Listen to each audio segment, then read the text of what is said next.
welcome back. So, we're going to the Silang Cavite to try the Cafe Agapita. So, init na kasi kami, so nagkayayaan mag-Tagaytay. And then, we have here the Cafe Agapita entrance. Sobrang ganda. Yes.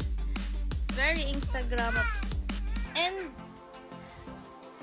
as you can see, events place siya, garden and events place. Meron silang tinitinda dito sa left side na mga plants, indoor plants. Tapos meron, pagpasok nyo, makikita nyo agad yung events place nila. Yung big hall nila na nag-held ng, I think, 200 packs to 250 packs. So, they have an al fresco dining, but we will try the indoor dining, which is their cafe. So, yan yung events place. So, medyo malaki din yung cafe nila. Events place nila. Yan. So, very cozy yung feeling. And very homey. Yan. Yan yung menu. Meron silang ino-offer na keto and low carb selection. So, wag tayo dyan. Charing! Yes! Wag tayo dyan.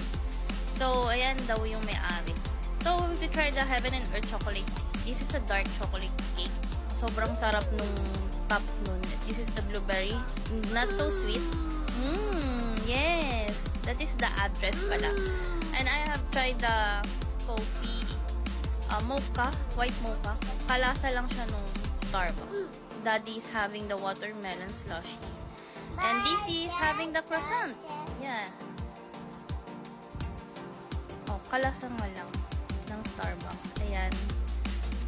So, wala masyadong pakain sa bata. Tapos, hindi naman din masyadong matamis. Marami naman silang like rice meal. Hindi lang kami nag-rice kasi merienda. Ayan, meron kaming chicken alfredo and lasagna dun sa kapatid ko. So, both naman masarap yung pasta, carbonara and typical lasagna. Yeah, and creamy din. 8 out of 10, I think. Yep.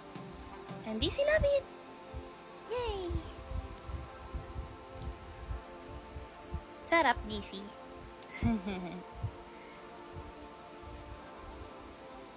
And someone's order burger kasi nabitin daw sila. So, this is I think 300 plus.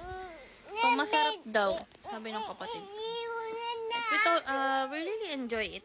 I think I recommend this place to relax, to to have some time with your family. Ayan, nahampas pa ako, 'di ba? Ayan. So, thank you guys for watching. Have a good day.